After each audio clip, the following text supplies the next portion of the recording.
Yeah, it's visible. Okay. Yeah. So thanks Neelakandan and the IIT Goa faculty for inviting me for this FTP. And also thank you for the participants who is going to listen for the next 1 hour. Without much ado, let me get into the presentation. My presentation will be focusing more on the 5G new radio, what are the design and technologies. Many of you might have come across these design goals or design methodologies as well as the primary technologies of the 5G NR. But I am here to talk more from the Qualcomm perspective. What are the things that go into Qualcomm products, or what are the key technologies that Qualcomm has driven in the 5G NR standard, and how they are prototyped and commercialized. So this will be more from the product perspective rather than the standard, rather than the theoretical grounds. So many of you must be faculty, so you might know, you must be very well aware of all the technologies behind the 5G NR, but my focus will be more on how these form the pioneering products and how do they meet the requirements and how they are made. I will give you a glimpse. I cannot go into the details coming from a product company. I have lots of IP restrictions and lots of do's and don'ts. So I might not be able to explain the details of the implementation, but I can give you a flavor of what it is being done and what's the difference that makes between the theory and the practice. Okay. So, as Neelakandan mentioned, Neelakandan and me were lab mates at some point of time in IIT Madras. That's how we know each other. So, I work for Qualcomm, particularly the Chennai office. Chennai office concentrates on the 11AX technologies, the WLAN technology products. But I am also interested in 5G, so as well as I am aware, being in Qualcomm, I am aware of all those. So I am going to talk more on the 5G technology today. Okay. Before getting into the actual details of the talk, I want to give a brief overview of what Qualcomm does and what makes Qualcomm unique from other companies. So many of you know the Qualcomm is a leading wireless product industry. So it is basically semiconductor industry. It started with the wireless phones, and later on it eventually into many spheres. So to put it in words, what we are as Qualcomm, who are we? If you ask the question, we are nothing but some bunch of engineers, scientists, and business strategists sit together and work for some innovations. So that innovations, what are the innovations or the technology breakthroughs? Whatever we focus on three things. How do we connect among each other, be it computer, be it people, or be it any other objects. And then computing devices as well as communications. So our major technology focus is on these three areas. How well we can, what are the advances we can make in connecting people, connecting machines, connecting devices, connecting cars, kind of thing. And then how well we can make the computing technology more and more advanced. And it all started with the communication technologies. So many of you might have heard about Vitaby and Paul Jacobs, who has been the seeding founder of Qualcomm. So they have started this communication technologies. From there on, we have flourished very well. So basically, we are nothing but to put it like to give a pat on our back. We call ourselves as inventors, dreamers, and doers. Okay. Moving on, let me tell you what are the key technologies or key innovations that has been done by Qualcomm over the last 30 years. 30 is a small number. We have just crossed 35 years, so we can safely say 30 plus years. So in this 30 plus years, what has been the important innovations of Qualcomm can be broadly categorized into three divisions. the communication divisions, the communication category, the computing category, and the connecting category. Let me poke into each one of them. So, Qualcomm has been the pioneer in making the CDMA technologies. As all of us know, because all of us come from the communication background, we know that 2G technologies or the CDMA technologies or the GSM technologies are the first type of technologies to digitize voice. So from analog communication, we have moved to the digital communication, and this digital communications has got lots of benefits. The signal reliability has come up so good. And what Qualcomm's innovation in this sphere is, it has come up with the CDMA technology. Along with that, it has come up with a product which can do the CDMA technology, namely this the cell phone or a pocket hand-sized cell phone things. So the handset devices which are in the form factor of hand holding kind of form factor was first introduced by Qualcomm. So the handheld devices is a major breakthrough by Qualcomm, along with putting the CDMA, like putting the 2G technologies. Then came on, like along with this, this was only voice only communication. Then the internet, as the cellular technology evolved, the internet was also part of the cellular standards itself. So Qualcomm continued to make phones on supporting the EVDO or the LTE standards, which gives us the internet connectivity along with the voice. So as many of you know, the LTE technology provides us broadband internet along with the voice devices. So all these handheld small phones or the user equipments or the major innovations that has happened in the Qualcomm early years. And then we have with the during the 4G era, Qualcomm has made one more transition, making the smartphones. So the smartphones, what it brings us is, obviously it brings the voice and the internet technology all the time. Along with that, it tries to make the desktop like environment, like mainly for the infotainment, the multimedia kind of things like the photo, computer vision, better camera quality, better video quality, and also like the selfie cameras kind of things. These things were introduced with the smartphones. And then more importantly, the gaming technology is also introduced with the smartphones. So this is another innovation, biggest innovation which differentiated Qualcomm from others. So this one has got all the it has as all of us do it today. We don't use our phone only to make calls or only to browse internet. We do lots of applications on top of it. So that has been this one. The primary motive has been the compute. The compute was more on the infotainment side, namely the multimedia side, and then it went on to the gaming side. So if you want to do good gaming, it is not only enough to have wireless modem. You have to have advanced graphics card sitting inside the smartphone. So the graphics GPUs are also introduced in with this smartphone technology, as well as if you want to make any photo processing or computer vision kind of applications. Many of us know they have all there are a set of image processing libraries or computer vision libraries, as well as camera processing libraries are already available. So those engines have also sit into this smartphone, and this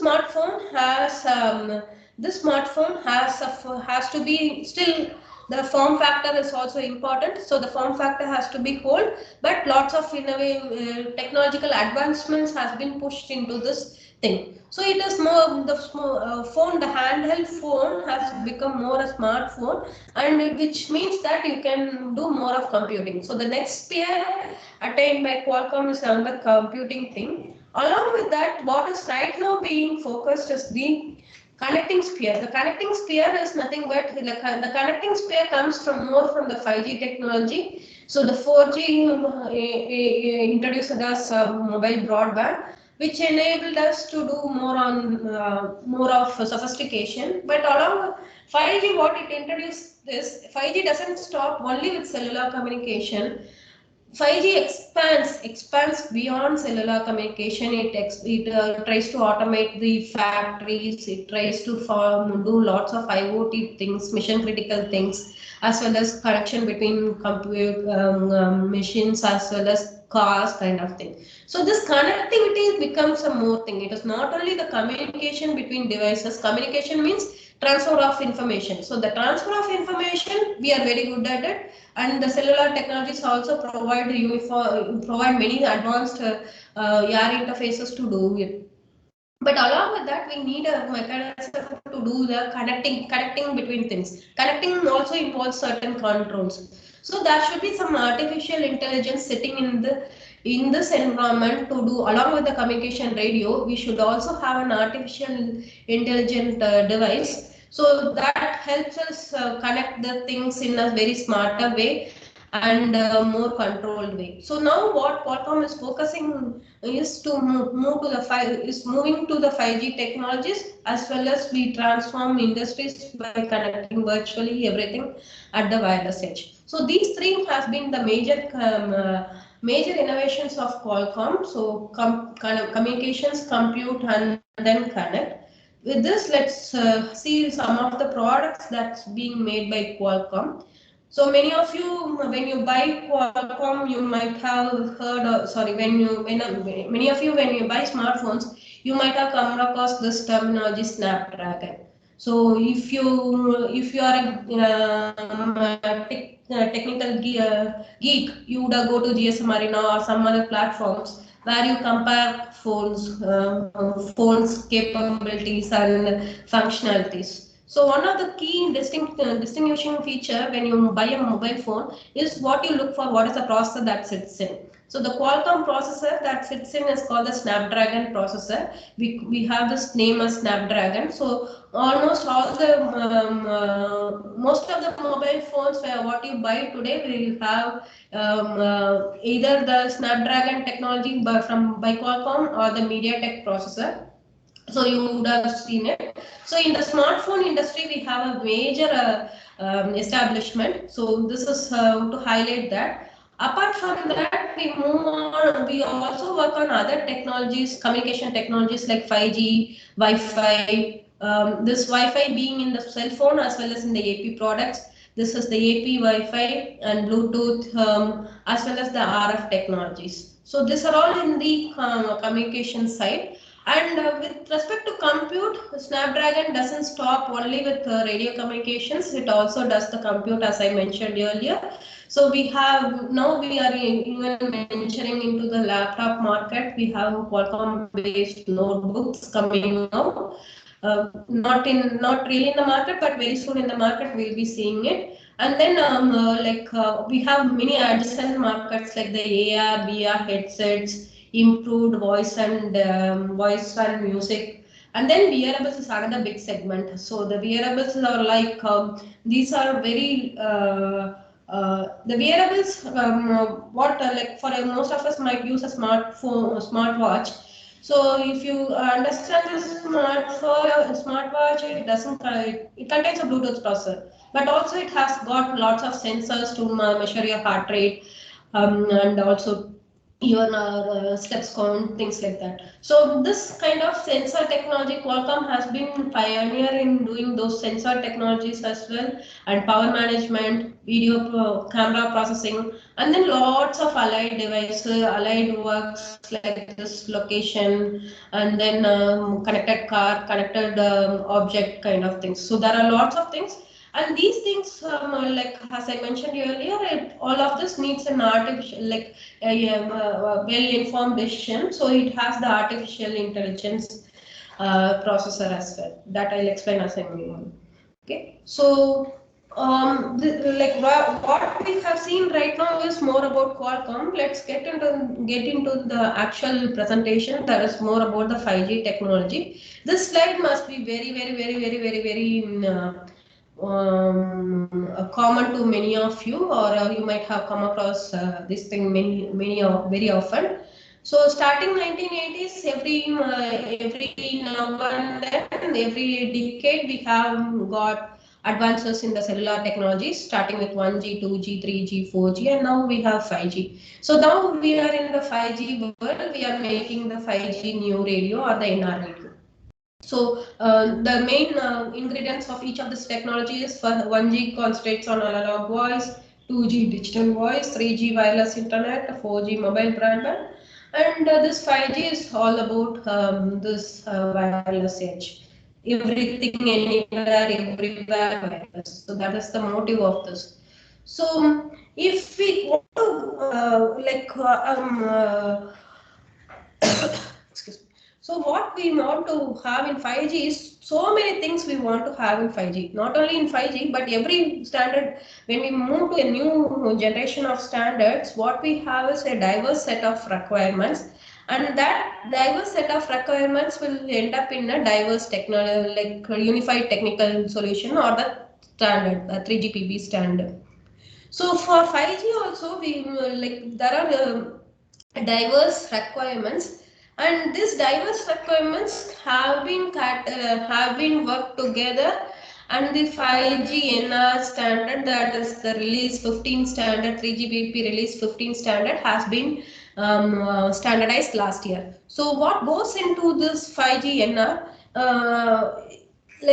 Finally, when we read the 5G NR, what we see is the transmitter is, should do this, the base station should do this, the RAN should do this. So we see some kind of requirements. But but that is the end solution. But what has driven the 5G is a set of diverse services, diverse spectrum, and diverse deployment. Let me explain what these things are. Every cellular technology comes with a different requirements, and what is highlighted here is this requirement. Like for example, 4G, it is the mobile broadband, that is the demanding thing. But for 5G, the demands or the use cases or the requirements are very diverse. Diverse in service. Let's see what diverse in service. First of all, we have to continue doing the mobile broadband. Like when we have a new technology, backward compatibility should also be there. So what is supported in 4G should also be there, and if possible, that should have more enhanced broadband solution, enhanced mobile broadband solutions. Meaning maybe in the peak rate or in the latency, we can have some enhancements. So that continues to be there. And then 5G, as I was telling you, it is also transforming the industries. How do they operate? So there are lots of massive IoT things that is happening, Internet of Things. So the massive here meaning that massive in number of devices. You might have, if you take a factory, you might have some thousands of sensors working together to control the factory. So this one has been massive on that aspect. And then mission critical applications is another diverse applications. So what is mission critical? Like drone, like telemedicine or drone communication, health monitoring, these kind of things. So what it puts on the communication aspect or communication engineering aspect is, here you have to use the spectrum wisely, spectrum and the band and the time resources so wisely. Here you have to make sure lots of devices are connected together, but here you have to make sure the latency comes down more and more. So this is what is expected out of it. As well as here, the spectrum, if you see what are the bands that is available for making the 5G devices or 5G radios, if you see that, it is not one spectrum, because some of you might be RF engineers. So you can very well appreciate this fact, because here we start the LTE phones of kind operates below 1 gigahertz band. And from low band, we also given bands like in the some 1 to 6 gigahertz mid bands, as well as in the high bands. So the RF technology has to be smart enough, because the RF characteristics is not, RF means electromagnetic wave characteristics is not same everywhere. It is not same in all the bands. So you have to have devices which are smart enough to accommodate smart enough to accommodate all these bands. And that brings an engineering challenge. How do you design RFICs to accommodate because this spectrum I cannot, like, if I have a difficulty in making the RFIC, I could very well stick with this low band, but I am also wasting these bands because we know by Shannon's limit, whenever the bandwidth is higher, we can push higher data rate. So we are, as communication engineers, we are greedy. So we are greedy and we want to utilize this spectrum as much as possible. So we need to think of smarter RF technologies which can utilize these bands as well. So that brings a design constraint. And also the deployment, it is not a monolith deployment, like you cannot no more have a macro base station. The base station, the concept of base station itself keeps changing with this one. And the deployment is not only for cellular, it is also for cars as well as for industries. So you have as well as for cloud computing. So the deployment brings in another variety of challenges. So whatever I had explained here is put in here. So this brings in demands, this 5G NR demands 10x reduction in latency, and it demands more throughput, more spectral efficiency, higher traffic capacity because of the massive IoT devices, and the connection density and network efficiency also comes with the massive IoT things. Okay, so I'll continue further. Like, these are the requirements. These were the requirements by the 5G NR. So how does 5G NR or the 3GPP standard bodies, they had categorized or provided the solutions. And when 3GPP provided the solutions, what Qualcomm has driven, what are the technologies that are driven by Qualcomm is listed here. So the 3GPP is the standardized body, third generation partnership project. It is the organization which standardizes the mobile technologies or the cellular technologies. And the 5G standards are called release 15 onwards. They are called the 5G standards. And the technologies that have been pioneered or driven by Qualcomm are these five important things. There are many more, but the key things are being listed here. The flexible slot framework, and then the scalable OFDM, and then advanced channel coding, massive MIMO, mobile millimeter wave. So if you take any 5G specifications, you might come across all these things. So these are these things we take a pride in telling that as a company we have introduced all these things, and that became like bread and butter of the 5G standard. And they have with this we are able to provide an unified YAR interface for this 5G technologies. So as you, if you want to recall, this 2G technologies, it's either GSM or CDMA based, and then 3G also it is either mostly CDMA based, and 4G, 3G is either called UMTS or the CDMA 2000, and 4G it is LTE. So for, if you see, for every generation you have more like the underlying air interface. If you see the physical layer waveform, it is changing. CDMA has its own spread spectrum communication, and GSM has its own shift keying. So GMSK is shift keying. So the waveform signals are different. But with 4G, what has happened is 3GPP has unified the two different bodies, standard bodies, and made a OFDM as the waveform type. So that has been carried out for the 5G as well. So for the 5G AR interface is also using the OFDMA AR interface. As you know, OFDMA, when we want to define OFDMA, we define in the time and the frequency axis. So this is the time axis, and then this is the frequency axis. So what is explained here is a flexible slot based framework. So if this transmissions, that there are several units for transmissions, So frame is the most granular unit over which the transmission takes place. Like that is one basic unit, basic uh, unit for transmission, used for transmission.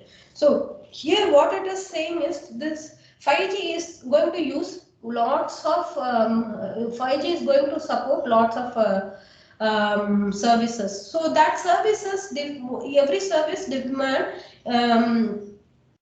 different kind of frame structure. But if you want to support all of them in one thing, is it possible? The solution says it is possible, but how do you accommodate is what it is saying. You have different technologies. The EMB stands for Enhanced Mobile Broadband, and this is again an LTE spectrum. And here is another thing. So what the sky blue color indicates is if you have a EMBB transmission, you use this time frequency grid in this frame. So this entire thing is one frame. The time frequency grid is one frame. On that, if you want to do this kind of service, if 5G or the mobile broadband has to be used, it has to use these slots. Whereas if you want to do a broadcast communication like a TV broadcasting, you try to use it. If you want to use the existing LTE thing, you use this time frequency grid. So there are certain time frequency grids that they are allotted based on the needs, based on the services, as well as based on the we have to have a unified service as well. So the massive IoT, if you are doing any massive IoT communication, so you use this part of this time frequency grid. So likewise, like you can see different names here, as well as some blank spaces. So the blank spaces for you for future proof. So what is the motive behind underlying mapping the services on the time frequency grid is you should not have more like different frames for different services. You have one frame, and within one frame you accommodate all the services as much as possible. That is the motive behind this one. So we have this flexible slot based framework which supports all the technologies, and that is one first unification. So this unification, there are lots of other changes that is being introduced. So as I mentioned earlier, OFDM is still the AR interface. You might pick a service, you might want to do a EMBB. So you might pick this part of the slot, part of the frame, and there you do a OFDM transmission. So OFDM transmissions means it is multi-carrier communication. Even in this multi-carrier communication, you have you have different kind of service requirements. So that is a scalable numerology, meaning the subcarrier spacing can change with the kind of deployment. So that is what is called the scalable numerology. And also when you do because this services are next to each other, you might be hindering other ones. So you do a frequency localization by doing a proper windowing. And also you do all the time when you make mobile phone or base station or AP products or WLAN chips or any wireless product, you will be more concerned about the power. So here power is also more important. So we go for this single carrier OFDM in the uplink.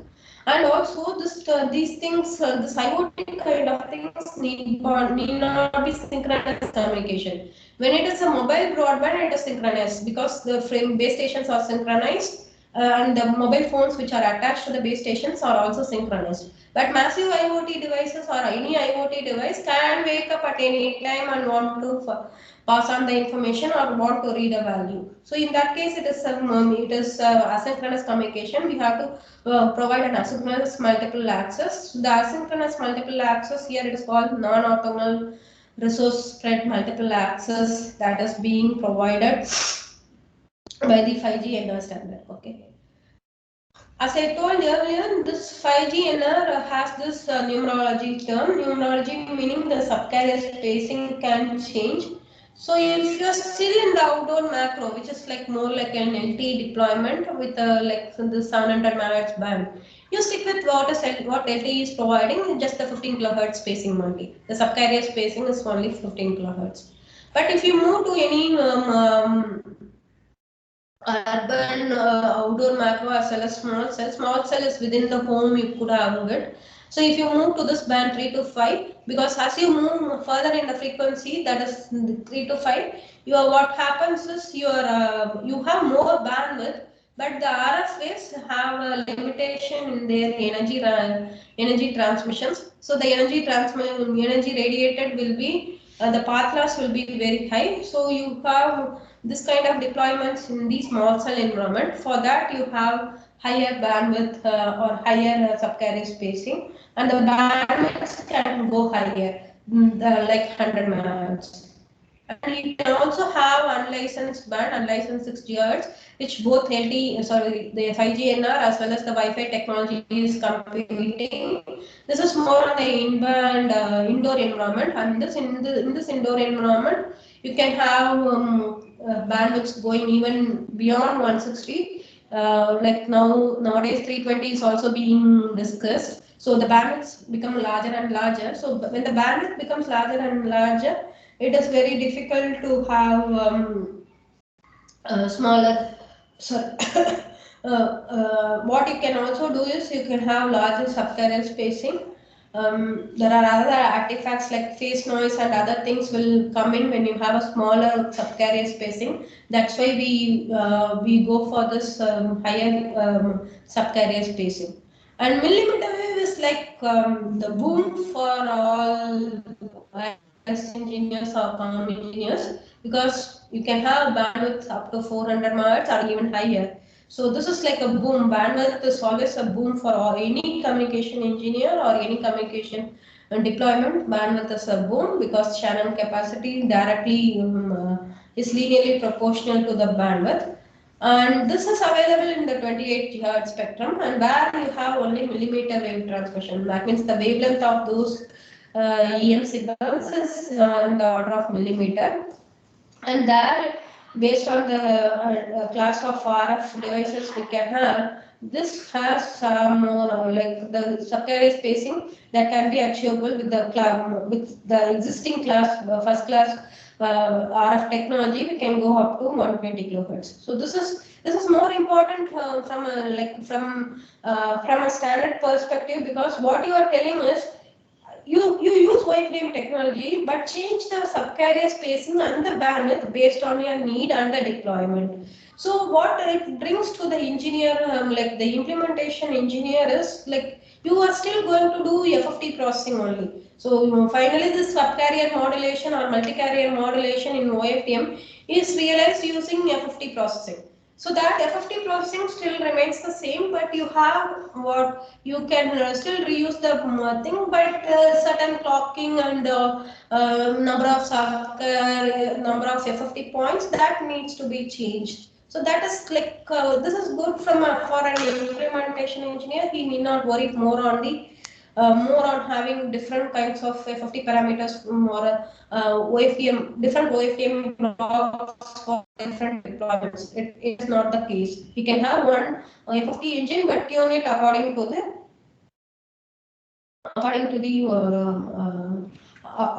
the deployment and need. So the next technology or the innovations that has been pushed is this pushed is the channel coding. So as all of us know, channel coding is like it yields us larger gain when we have a poor SSL quality. We have larger coding gain. What has been traditionally adapted till 4G is the LTE technology is a turbo code. So turbo code, the one disadvantage with the turbo code is when you go for larger block lengths, what happens is the decoding complexity becomes high because of this exit chart communications. So the extrinsic information decoders, they become very difficult to implement, and so hence we don't use the larger block length. But what LDPC provides is it provides the lower complexity when you have larger block lengths. So when you have larger block lengths, what it means is it is an efficiency on the encoder and the decoder design. So you have this high efficiency, and also it brings in, because this message passing decoders, LDPC decoders are the message passing decoders, and this can be there are lots of smarter implementation available to have low complexity and hence low latency as well. So what 5G has adopted is, instead of turbo, it has adopted LDPC for the data communication, and for the control channels like signaling. There are lots of control channels for synchronization, and as well as some information from the base stations, which periodically, not instantaneously, it doesn't change, but periodically it can change. They are called the master information blocks or the system information blocks that is sent by the base station. So those things are done or coded using the Polar codes. Some of you might be working on the Polar codes. Polar codes has the least complex channel decoding. So hence Polar codes are preferred for short length code books. And next important invention contribution from Qualcomm is the massive MIMO. See, massive MIMO as a technology is well understood by many guys. But what Qualcomm has introduced with this massive MIMO is more like you can do like 3D beamforming. It as well as if you have this 3D beamforming can help in two ways. If you are using millimeter wave kind of transmission, it can provide you a pointed beam, and if you are using the sub 6 GHz band, you can improve the quality of communication or the range of the base station. So you can have both the 5G as well as the LTE things happening simultaneously. So this kind of things, like when you do millimeter kind of communication, what is highlighted here, what it is used is like here a TDD communication is preferred in when you do massive MIMO. Why? Because if it is FDD communication, the feedback overhead is so large, because whenever you want to design a pre-coding matrix, you need to know about the pre-coders, and that pre-coder weight is finding the pre-coding matrix or finding out what is the pre-coding vector in entries is not easy. So FDD is not preferred. FDD means frequency division duplex. It's not preferred for massive MIMO devices. Rather, TDD is preferred. And with this TDD, what we do is whatever we get it in the uplink side, we use it for the downlink thing. So these are the reference communication, reference signals that are sent along the TDD communication. So this is a major breakthrough. So this 3D beamforming gives us makes us use the millimeter wave more efficiently by having pointed beams. So this is one field study where it demonstrates, if you have seen MIMO, what it is bringing, because LTE itself is providing 4x4 MIMO. From 4x4 MIMO, how much is it advantageous compared to LTE? How much is the 5G advantage? And this 5G advantage in the median range, the average rate increased by 3.x. Whereas the cell edge, like mentioned earlier, for the cell edge you can do a higher beamforming gain, and hence you get a better quality of signal or reliability. With that, from 27 Mbps we go up to 79 Mbps of throughput. So this is about a 2.9x study increase in the throughput. So this study was conducted in I think it was conducted in Germany. So this is this is a field study, not any numbers reported from lab. This is an actual field study. So massive MIMO yields us a better throughput both in the average rate as well as the cell edge, because the cell edge criteria to demonstrate the cellular base station's efficiency. It is not only sufficient to provide to cater users who are only nearing the cell. Like in this periphery, if this is the base station. If you are able to provide communication effectively for these things, then it is all good. But you should also not lose these users. These users should also be catered very good throughput. So that is being that is also yielding us high. So the last one, the technology which has been the revolutionary technology from Qualcomm is the millimeter wave. As I indicated earlier, you have bandwidth, diverse spectrum starting from certain megahertz all the way to 100 gigahertz. So in this band, do we have devices?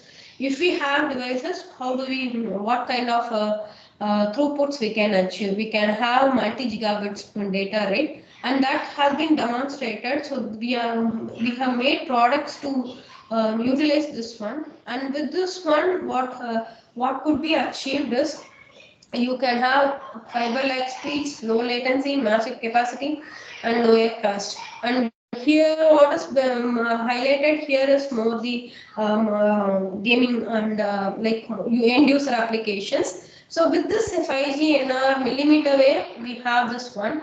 So that is also proven by Qualcomm that we are able to do it, and we have demonstrated in the 24 gigahertz band. Okay. So what I have described till now is what are the technologies that takes us that has been present in this one 5G NR standard. So, but to make a product, what all is needed is listed here. It is like you need a cutting edge R&D, which is there, and then you have to like you have a R&D group. So the R&D group will demonstrate these are the key technologies because the 3GPP is devising these are the these are the services 5G has to provide. So the R&D sits together and gets the technology which can cater those needs, and then the 3GPP sits together and makes the global standard. After that, it all depends on what each and every company is doing. What is demonstrated here is a typical flow, but more focusing on the Qualcomm product. It is not different from any other company. Most of the companies do it. They also, like any wireless product industry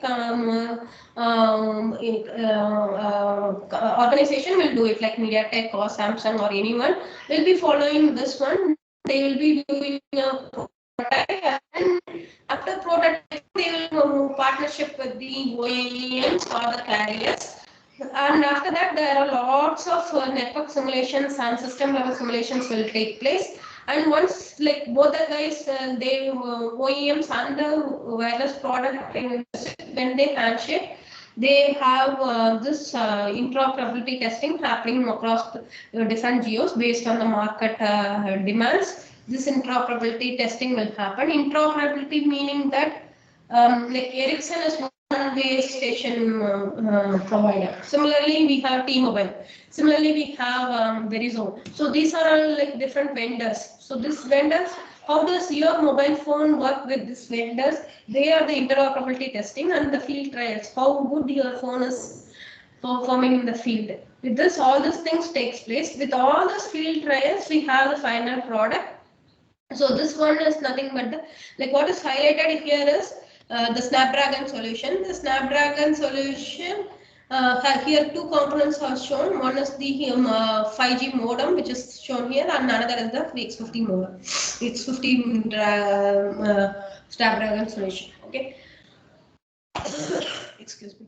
So this like we don't get solutions of this form. Rather, we get the end user. Any one of us, if we go to the showroom, we get a smartphone of this form factor. This is the wireless product we have. So to get this product, we have to like these are the steps involved in making any product a reality. So this is the commercial reality, making the 5G NR a commercial reality, and we had made this happen in 2019 itself. And what is more prevalent or more, what is the strength between this solution is we have the first 2 Gbps modem, And followed by that, we have like that nanometer technology is also very sound. It is a 7 nanometer technology and the 14 nanometer RFIC and 7x this thing. With this, we have this Qualcomm Snapdragon solution both in the this is X24 and in X50 you have the LTE solution.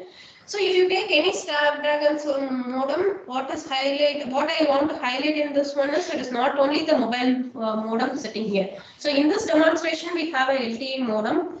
As I mentioned earlier, all these things is going to sit in a smartphone. So smartphone is more, it has to be really, really smart. So the smartness comes with this while like means we have more number of processing, more advanced processing as well as advanced end user experience. So that is what we have it here. So here we have the wireless modem. Apart from that, we have the WLAN solutions. This could be Qualcomm inherently has it. So this means that whenever we have a mobile phone, we have Wi-Fi also attached to it. So those ICs has to be sitting inside the Snapdragon solution. So when you say a Snapdragon solution, it encompasses of all these processors starting with the modem processor, modem radio processor, Wi-Fi radio, and this is a general purpose engine. This is a vector processor, and this is specifically for the camera processing, and this is again video processing, visual things, and this Cairo is more for the I believe I don't recollect fully. It is more for the uh, AI engines. And then this one is for the like security is another added must-have feature. So there's a mobile security as well as the location technologies, as audio technologies. All these things they sit in here. So the graphics card is not explicitly put here, but this is the graphics card and this is the AI card. So all this processor they sit in this form factor of a mobile handset. With this, I end my talk. Thanks for the opportunity. Any questions, I am welcome to answer. Yeah, thank you very much. Thank you very much.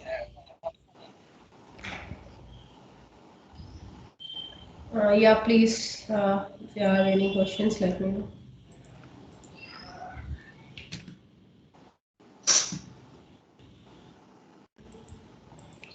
Any questions from the audience? Someone has raised the hand. You can unmute and speak. Yeah, good afternoon, ma'am. Good afternoon. Yeah, like this is regarding Snapdragon architecture that SoC whatever you have shown last slide. So let us say like will it be able to support let us say 3G kind of stuff? Like let us say does it got backward compatibility? Can you repeat your question? It is not clear. What does it mean? Whatever the SoC that you gave, you have explained, does it have a backward compatibility to 3G kind of stuff? 3G modem? Sorry? You mean 3G modem or 3G? Like cellular communication. Yeah, so yeah, okay. So I forgot to highlight that. So this modem here, what is demonstrated, like this is only for as example snapshot. So what even you can have 5G. So all the Qualcomm solutions is like it is no, when we say LTE is a 4G technology, right? Always backward compatibility is present. You have 2G, you have 3G, as well as 4G.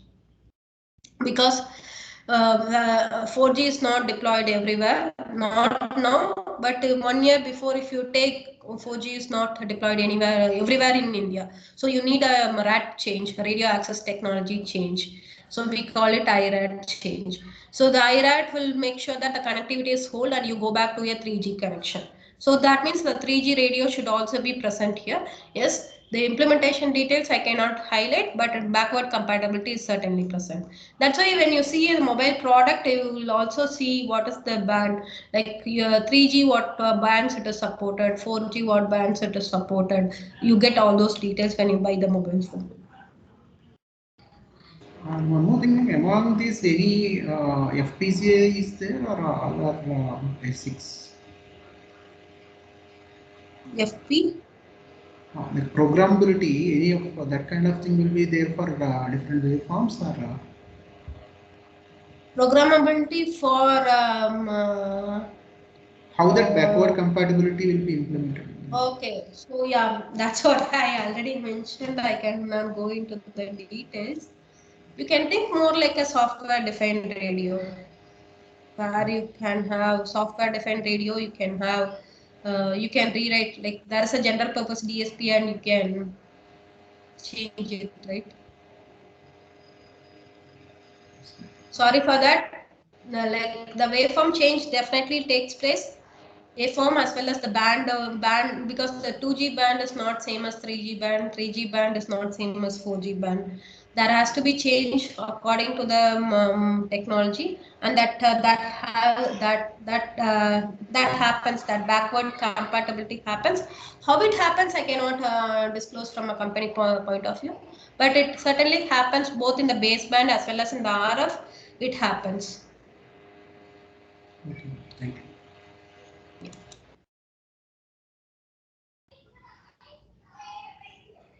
Any other questions from the participants?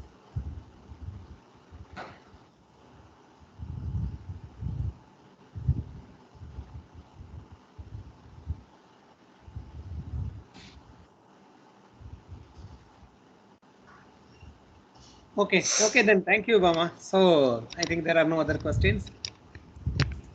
Okay, thank you. Thanks. I think I had ended it early. Is it a problem, or I should apologize for it? Yeah, not an issue. Okay, fine then. Yeah, thanks.